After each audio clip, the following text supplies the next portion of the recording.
ശബരിമല മണ്ഡലപൂജാ ചടങ്ങുകൾ പൂർത്തിയായി. 41 ദിവസം നീണ്ട മണ്ഡലകാല തീർത്ഥാടനത്തിന് ഇന്ന് സമാപനം. മകരവിളക്കുത്സവത്തിനായി ഈ മാസം 30-ന് നട തുറക്കും. തീർത്ഥാടനകാലം 41 ദിവസം പൂർത്തീകരിക്കുമ്പോഴാണ് ശബരിമലയിലെ വിശേഷാൽ ചടങ്ങായ മണ്ഡലപൂജ.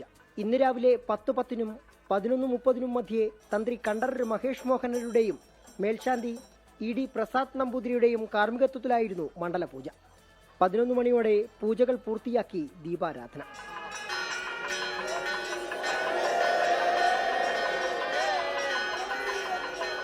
തങ്കയങ്കി വിഭൂഷിതമായ അയ്യപ്പ വിഗ്രഹവും വിശേഷാൽ പൂജയും തൊഴാൻ നിരവധി ഭക്തരാണ് സന്നിധാനത്തെത്തിയത്. മണ്ഡലപൂജ പ്രമാണിച്ച് 9:30-ന് നെയ്യഭിഷേകം പൂർത്തിയാക്കി.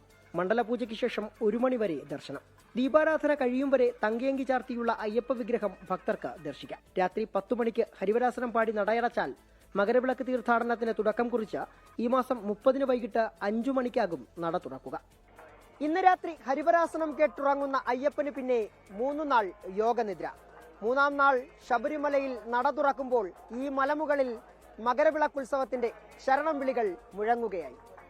സന്നിധാനത്തു നിന്നും ക്യാമറമാൻ VS മനീഷിനൊപ്പം സുജിത് സുരേന്ദ്രൻ, 24.